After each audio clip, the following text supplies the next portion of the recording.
regardez Al24 News, il est 19h. Merci de nous rejoindre pour cette nouvelle édition. Tout de suite, les titres de l'actualité.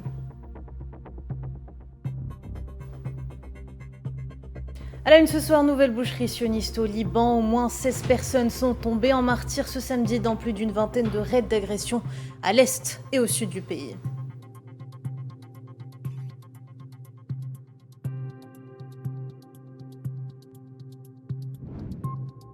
Pas moins de 83 morts entre vendredi et samedi au Liban. L'entité sioniste poursuit sa violation flagrante du cessez-le-feu en toute impunité, alors que l'Iran, fidèle à ses positions ferme à nouveau le détroit d'Ormuz.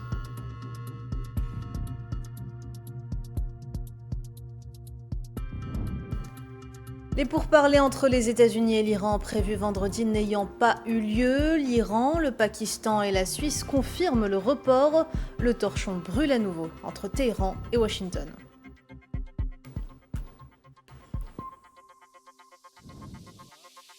Et puis enfin, chargé par le président algérien Abdelmajid Tebboune, le Premier ministre Sifir El préside la cérémonie de célébration de la Journée nationale de l'artiste au CIC d'Alger.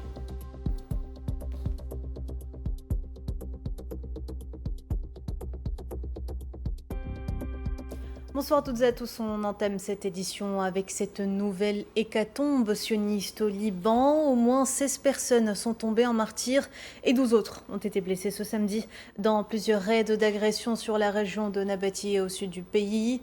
Selon l'agence de presse libanaise, une vingtaine de bombardements ont été recensés ce samedi dans l'est et le sud du pays.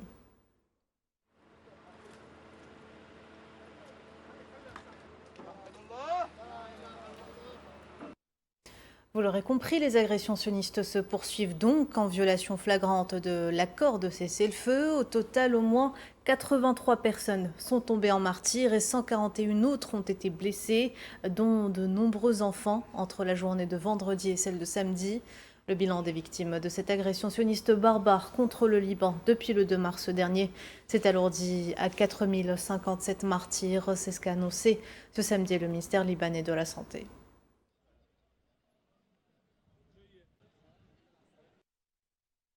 Ces attaques sionistes sont survenues quelques heures seulement après l'annonce de la mise en œuvre d'un accord de cessez-le-feu. Un cessez-le-feu qui s'avère extrêmement fragile, ravivant les tensions et provoquant de nouveaux déplacements de civils dans le sud du pays. Les détails à Madame Zenzitone. Dans ce village situé au district de Tyr, secouristes et citoyens libanais se mettent à la recherche des corps sous les décombres. Les frappes sionistes de ce samedi ont touché un immeuble résidentiel de 3 étages, tuant un père, une mère et leurs 2 enfants, selon un responsable local du village. Ce matin, cette maison a été bombardée par des avions de combat israéliens à 8h30. Des gens dormaient à l'intérieur, des enfants, une femme, ses 2 enfants et son mari, ainsi qu'un jeune civil. Tous dormaient paisiblement chez eux. Un cessez-le-feu avait été décrété hier par l'ennemi israélien. Avec l'ennemi israélien, depuis 1948, il n'y a eu aucune crédibilité. Ça ne date pas d'aujourd'hui, mais depuis 1948, ils sont toujours fourbes. Ils appellent à un cessez-le-feu juste pour pouvoir se préparer, puis ils reviennent et vous frappent. Cette frappe criminelle aérienne contre le village de Barij s'inscrit dans une série de violents bombardements sur plusieurs villages du sud qui ont fait au moins 16 morts à travers le Liban ce samedi. La veille, les hordes sionistes ont assassiné pas moins de 83 civils libanais dans différentes localités du Liban Sud et de la Beraa, a annoncé samedi le centre des opérations d'urgence sanitaire du ministère libanais de la Santé publique. Ces frappes survenues quelques heures seulement après l'entrée en vigueur d'un cessez-le-feu. Pour rappel, l'accord irano-américain exige des États-Unis, de l'Iran et de leurs alliés la cessation immédiate et définitive de leurs opérations militaires sur tous les fronts, y compris le Liban. Le ministère libanais de la Santé a recensé vendredi 3 980 morts et plus de 12 000 blessés au Liban, victimes des attaques sionistes depuis le 2 mars. Le bilan global s'est depuis alourdi pour approcher la barre des 4 000 morts. Le porte-parole du secrétaire général de l'ONU, Stéphane Dujarric, a réagi vendredi au massacre sioniste survenu au Liban, alors que l'entité sioniste et le Hezbollah ont convenu de mettre fin aux violents combats qui menaçaient de faire échouer un accord intérimaire entre les États-Unis et l'Iran visant à mettre fin à la guerre, appelant les parties à cesser les hostilités et à privilégier le dialogue, seul chemin viable selon ce dernier vers une sécurité et une stabilité durables.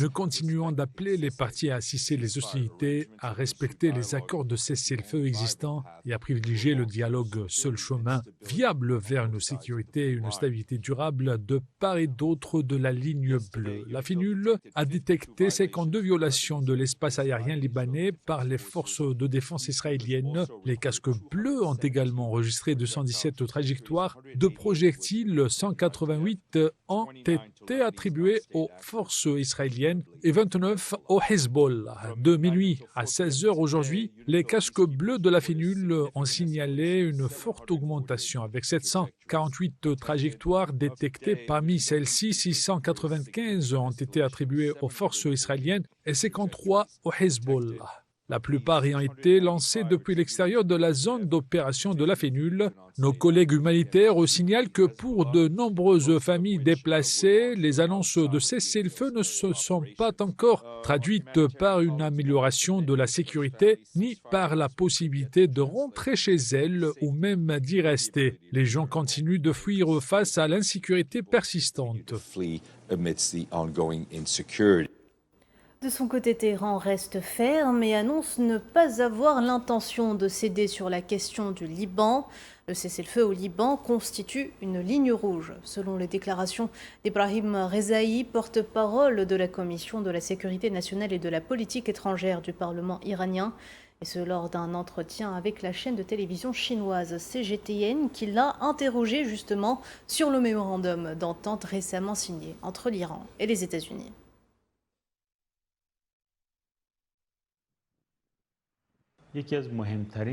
L'une des clauses les plus importantes du mémorandum d'entente entre nous et les Américains concerne le Liban. Elle figure dans la première clause qui souligne l'intégrité territoriale du Liban et la fin de la guerre sur tous les fronts, y compris au Liban. Le Liban en particulier est mentionné à 3 reprises dans cet accord. La fin de la guerre au Liban et la préservation de son intégrité territoriale. Cela signifie que, conformément à cet accord, les États-Unis et leurs alliés doivent mettre fin à l'occupation au Liban. Cette question constitue une ligne rouge pour la République islamique d'Iran. Le stratégique détroit d'Ormuz a une nouvelle fois été fermé ce samedi par l'Iran, et ce en représailles aux attaques sionistes meurtrières au Liban. Le commandement militaire conjoint iranien de haut rang a qualifié cette fermeture, je cite, de première étape en réponse à des manquements aux engagements, avertissant que d'autres mesures seraient prises si l'agression se poursuivait.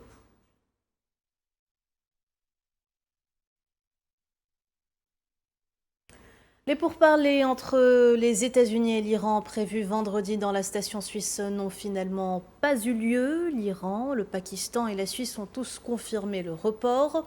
Le porte-parole du ministère iranien des Affaires étrangères, Ismail Baqai, a expliqué que les consultations pour la prochaine phase des pourparlers se poursuivraient pour l'heure par l'intermédiaire de médiateurs dans l'attente de l'annonce d'une nouvelle date, une fois que toutes les conditions seront réunies. Les détails, Souhila Kilal. Les pourparlers entre les États-Unis et l'Iran, prévus vendredi dans la station suisse de Bürgenstock, n'ont finalement pas eu lieu. Le porte-parole du ministère iranien des Affaires étrangères, Ismail Baqai, a expliqué dans un communiqué qu'avec le protocole d'accord récemment signé, le début des négociations dépend de la mise en œuvre de ces dispositions, notamment la fin de la guerre des opérations militaires sur tous les fronts, y compris au Liban, la levée du blocus naval américain, la rouverture du détroit d'Ormuz au passage sans taxe des navires pendant 60 jours, la délivrance par les États-Unis de dérogations pour les exportations iraniennes de pétrole brut, de produits pétroliers et de dérivés, et le déblocage des avoirs iraniens gelés. Le ministre des Affaires étrangères iranien, Saïd Abbas Araghchi, a lui indiqué que les États-Unis avaient l'obligation de mettre fin au combat sur tous les fronts, y compris au Liban, et que la partie américaine devait être tenue responsable des violations du protocole d'accord. Pendant ce temps, le président américain déclarait que les États-Unis respecteraient la période convenue de 60 jours, mais a averti l'Iran qu'il ne recevrait, je cite, pas un sou. Du côté pakistanais, le vice-premier ministre et ministre des Affaires étrangères Mohammed Dar a indiqué que les négociations débuteraient après la fin du mois de Muharram et d'ajouter que si le Pakistan est invité, il participera toujours aux négociations ultérieures. Le ministère suisse des Affaires étrangères s'est lui contenté d'annoncer que les pourparlers américano-iraniens prévus à la station balnéaire de Burgenstock n'auraient pas lieu, mais que la Suisse reste disposée à faciliter ces pourparlers. Ce n'est pas la première fois que les pourparlers entre les États-Unis et l'Iran sont annulés ou ajournés. Des mois de pourparlers en dents de scie qui reflètent la complexité du dossier. La poursuite de l'escalade sioniste sur le Liban ne fera qu'aggraver les blocages. D'ailleurs, le porte-parole du ministère iranien des Affaires étrangères, Ismail Baghai, a déclaré ce samedi dans une interview accordée aux médias iraniens que les États-Unis étaient obligés de contraindre l'entité sioniste à cesser ses attaques contre le Liban, une des conditions pour le lancement de 60 jours de pourparlers américano-iraniens sur le programme nucléaire de Téhéran et d'autres questions en suspens. Et en parallèle, le ministre de l'Intérieur du Pakistan, Mohsin Naqvi, dont le pays a servi de médiateur dans ces pourparlers, s'est entretenu ce samedi lors d'une visite à Téhéran avec le ministre iranien des Affaires étrangères, Abbas Araghchi, et ce dans un contexte de gel des pourparlers entre Téhéran et Washington.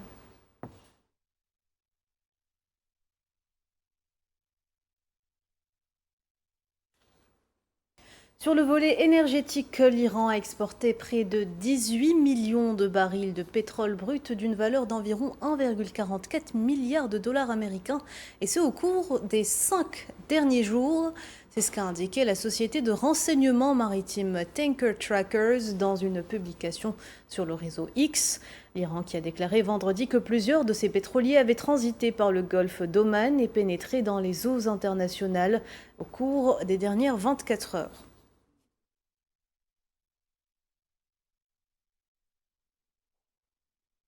Zoom à présent, mesdames et messieurs, sur la situation à Raza. Raza toujours à feu et à sang. Le bilan de l'agression génocidaire sioniste contre la bande s'est une nouvelle fois alourdi ce samedi, atteignant les 73 023 martyrs et 173 316 blessés, dont une majorité de femmes et d'enfants.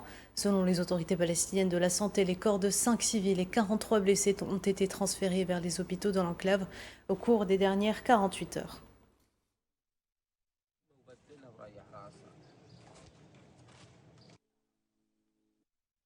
Et le deuil est quotidien pour les Palestiniens de Raza depuis 3 ans maintenant. Des familles se sont rassemblées ce samedi pour pleurer leurs proches assassinés dans un bombardement sioniste sur un appartement dans le centre-ville.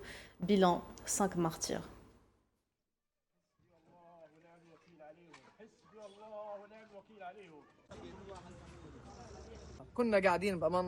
Dans le soir, ils ont bombardé notre maison dans le quartier près d'El Hayek, sans aucun avertissement. Bien sûr, ce soi-disant cessez-le-feu dont ils parlent sans cesse. Il n'y a pas de cessez-le-feu. La maison qu'ils ont touchée était une maison civile. Il n'y avait aucun résistant ni rien de ce genre. Je n'ai même jamais tenu d'armes. Sur quelle base ont-ils tiré un missile sur moi et touché ses enfants? Sur quelle base? Une fille de 13 ans et un enfant de 6 ans. Et leurs pères, ce sont des innocents. Ils n'ont rien à voir avec tout ça. Chaque jour, nous subissons des grèves, des bombardements et des tirs d'artillerie. Nous avons peur où que nous allions même quand nous dormons. Où est le calme? Où est le repos?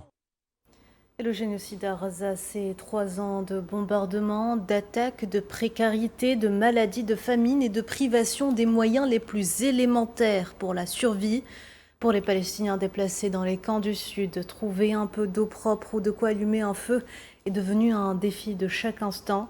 La préparation du maigre dîner prend désormais des heures entre les marches forcées dans la boue pour un filet d'eau et la traque dangereuse de combustible. Cuisiner n'a jamais été aussi dangereux. Maria Chouillard. Un bidon en plastique à bout de bras, les yeux rivés sur un tuyau qui fuit. C'est le premier acte d'une routine qui épuise les corps. Dans ce quartier de Raza, l'eau ne coule plus au robinet depuis très longtemps. Elle se cherche à des kilomètres, s'attend et se rationne au millilitre près. L'approvisionnement en eau fonctionne environ de 8 heures à 15 heures tous les jours. La plupart des habitants du quartier se rassemblent ici pour s'approvisionner en eau. Mais comme vous pouvez le constater, le débit est faible. Ils doivent donc souvent faire la queue pendant une longue durée. La préparation du dîner, seul repas de la journée, commence dès l'aube. Ici, la cuisine se fait à même le sol, dans la fumée toxique des combustibles de fortune. Dans un paysage en ruine, le moindre morceau de bois, le moindre bout de tissu devient vital. Mais sur cette terre meurtrie, ramasser du combustible est un jeu de roulette russe.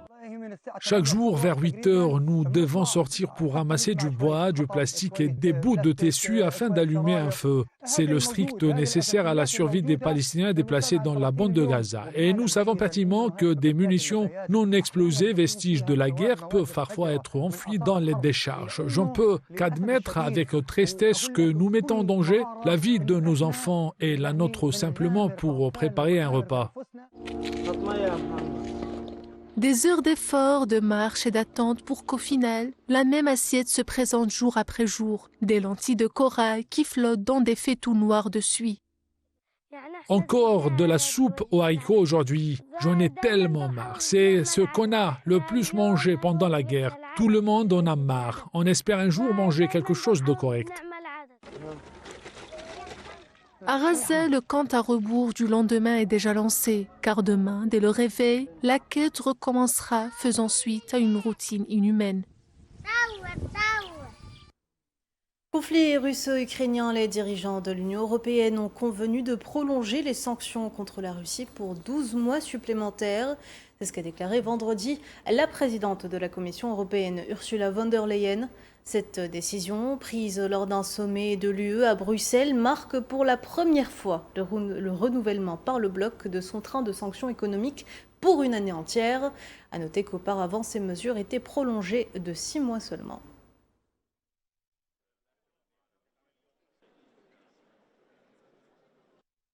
Et ce drame au Pakistan, 2 explosions au bord d'une route ont fait 7 morts dans le nord-ouest du pays. Selon la police, un pick-up privé transportant des passagers a été pris pour cible à l'aide d'un engin explosif artisanal télécommandé.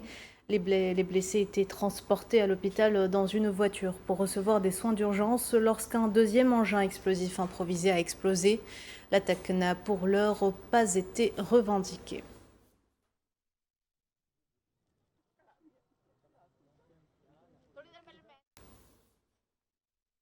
En Bolivie, le président Rodrigo Paz a déclaré l'état d'urgence ce samedi dans le pays, une mesure qui permet un déploiement militaire plus important pour lever les barrages routiers et rétablir l'ordre après des manifestations contre l'austérité qui ont paralysé l'économie au cours des 50 derniers jours.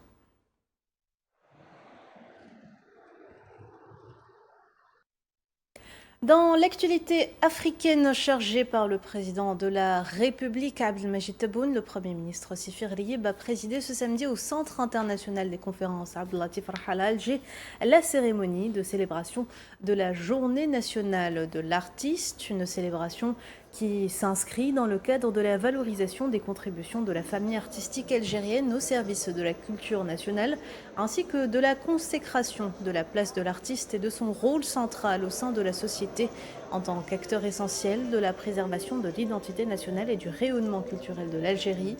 À cette occasion, les lauréats du prix du président de la République pour les jeunes créateurs Ali Maachi au titre de l'année 2026 ont été récompensés dans différentes disciplines littéraires et artistiques.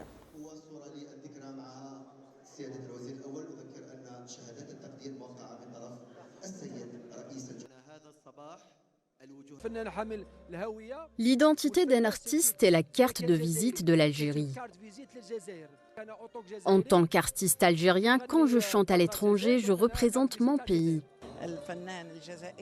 L'artiste algérien, où qu'il aille, honore sa patrie. Dieu merci, nous sommes tous unis comme un seul corps. Et parler de l'artiste, c'est comme parler de l'Algérie tout entière. Oui, c'était une très belle journée aujourd'hui de voir tous ces jeunes artistes qui ont été récompensés et qui sont au début de leur création. J'ai trouvé que c'était une belle journée. et d'y être. C'est une très belle réception, surtout qu'elle met en valeur les talents des jeunes. C'est surtout ça qui est important, c'est les générations qui viennent après les nôtres et ça me fait vraiment plaisir. La capitale belge Bruxelles a accueilli ce samedi le tout premier événement officiel de l'association Bilux DZ Innovation, une initiative qui vise à instaurer un espace de coopération trilatéral entre l'Algérie, la Belgique et le Luxembourg en s'appuyant sur l'innovation, la santé et la technologie comme levier de développement et de construction d'un avenir commun. Objectif, ouvrir de nouvelles perspectives de partenariat dans des secteurs à forte valeur ajoutée, notamment ceux liés à l'innovation technologique, à la santé et à la recherche scientifique. Ce moment est particulièrement précieux pour nous car il représente la concrétisation d'un projet né d'une vision commune, celle de créer un espace d'échange, de collaboration et de réflexion entre l'Algérie, la Belgique et le Luxembourg autour de l'innovation et du savoir. Si on est là aujourd'hui, c'est grâce à l'Algérie, c'est grâce à l'éducation algérienne qui est gratuite, c'est grâce à nos bacs algériens qu'on est là aujourd'hui.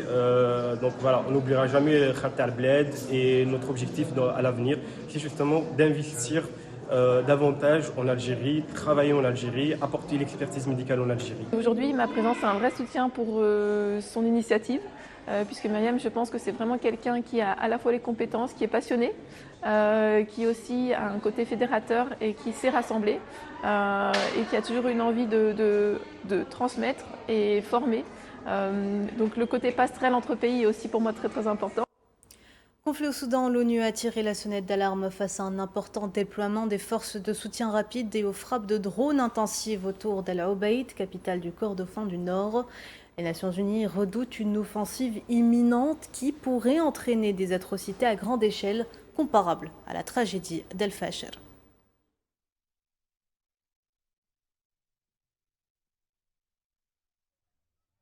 On the situation on the ground in the capital of North Kordofan State.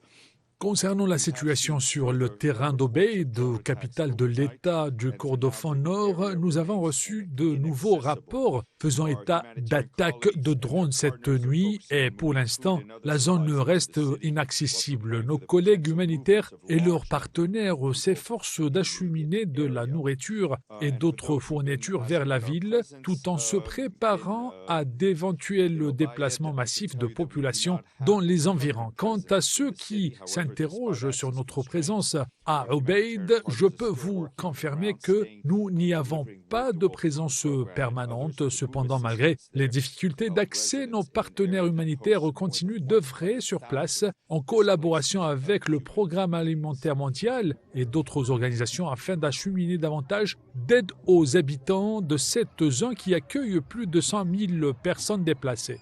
The imminent offensive against Al Obeid in Sudan. L'offensive imminente contre Al Obeid au Soudan risque de constituer un crime international grave et d'aggraver les conséquences catastrophiques pour une population civile déjà éprouvée. Nous avons déjà vu ce scénario se répéter. Nous ne pouvons permettre la répétition des atrocités évitables que nous avons documentées l'an dernier à El Fasher et dans le camp des déplacés de Zamzam au nord du Darfour. Les civils courent un grave danger si aucune mesure n'est prise pour stopper cette offensive imminente et l'escalade militaire. Que cela serve d'avertissement clair au monde entier, une catastrophe humanitaire se profile et la situation se détériore. Les États influents ont le devoir d'agir sans délai pour mettre un terme à cette folie. Le monde observe et les responsables de ces violations doivent être tenus pour responsables. Et voilà, mesdames et messieurs, on arrive à la fin de cette édition. Merci de l'avoir suivi. L'actualité continue sur Al24 News. Excellente soirée à toutes et à tous.